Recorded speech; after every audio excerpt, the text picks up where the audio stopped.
tout juste 9 heures et la Bourse de Paris vient d'ouvrir. On va s'intéresser ce matin au CAC avec Xavier Fenot, associé chez Interactive Trading. Xavier, bonjour. Bonjour. Alors, après un mardi difficile, l'indice parisien se ressaisit bien, on peut le dire, rassuré vraisemblablement par de bons résultats d'entreprise et l'accélération de la croissance dans la zone euro.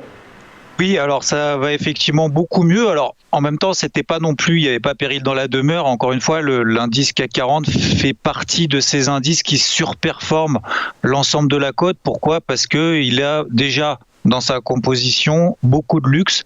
Je rappelle que les trois plus grosses pondérations, LVMH, Hermès, L'Oréal, tout va bien pour elle progresse à peu près quasiment tous les jours, donc forcément ça tire un petit peu plus la cote. Hier, on a eu notamment aux États-Unis des discussions autour de, on va dire, la suppression de la propriété intellectuelle des vaccins des différents groupes pharmaceutiques pour pouvoir accélérer la production et la diffusion du vaccin contre le Covid. Donc forcément, ça plaît beaucoup plus aux valeurs value plutôt qu'aux valeurs techno qui, elles, ont bien performé depuis maintenant un peu plus d'un an, depuis que la crise avait commencé. Donc, finalement, le CAC continue un peu dans cette lignée. Alors, c'est vrai que c'est pas très rapide quand on regarde d'autres marchés, comme par exemple sur les cryptos, où c'est quand même très dynamique. Là, c'est vrai que c'est quand même un petit peu mollasson, mais pour autant, la dynamique reste haussière.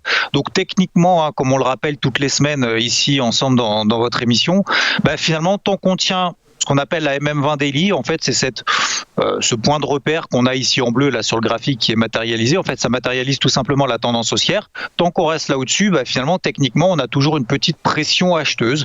Si on devait passer en dessous, ce serait effectivement une première alerte. Donc là, en l'occurrence, ce serait en dessous de 6230 points.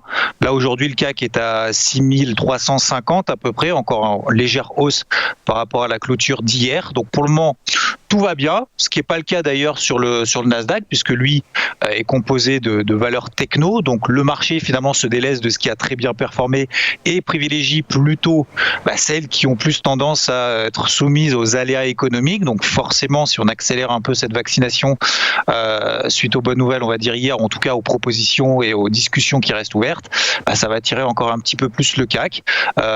Donc il surperforme, il monte plus vite que les autres, il baisse moins vite, c'est surtout ça qu'il faut retenir. Et tant qu'on reste au-dessus des 6230 points, pour le moment ça va bien. Si on devait passer effectivement sous les 6150, alors là pour le moment on en est loin, on en est même très loin.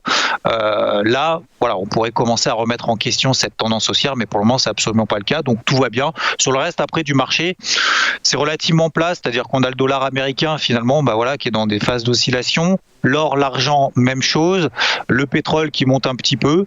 Donc, c'est plutôt calme. Les publications, comme vous l'avez dit, effectivement, ça se passe plutôt bien. C'est un peu dispersé, mais voilà. Et puis, surtout, encore une fois, une pression plutôt baissière sur le Nasdaq qui, pour le moment, le reste depuis maintenant une semaine. Et on le voit très bien d'ailleurs d'un point de vue technique. Contrairement à lui, le CAC est au-dessus de sa MM20 Daily. Lui, le Nasdaq avait déjà commencé à enfoncer sa MM20 Daily en fin de semaine dernière. Il avait commencé à flirter avec. Et puis, en début de semaine, finalement, il a tout lâché en dessous. Donc là, on est plutôt dans une pression baissière. Donc tout va bien pour le moment sur le CAC. C'est parfait. Merci Xavier Fenot pour votre décryptage. À suivre les Market Movers.